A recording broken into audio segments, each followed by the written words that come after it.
64 ہجری میں واقعہ کربلا رونما ہوا. 64 ہجری میں یزید بن معاویہ فوت ہو گئے.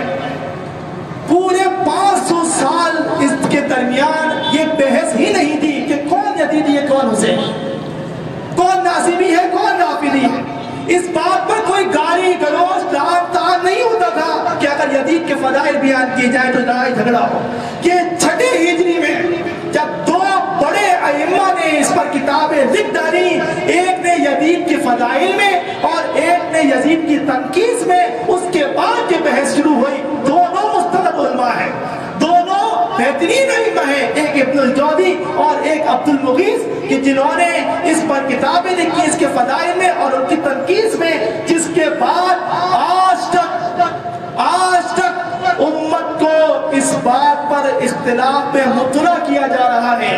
امت کے لڑائی جھگڑے چل رہے ہیں، ناصبی رافضی کے فتوے کھلے عام لگ رہے ہیں.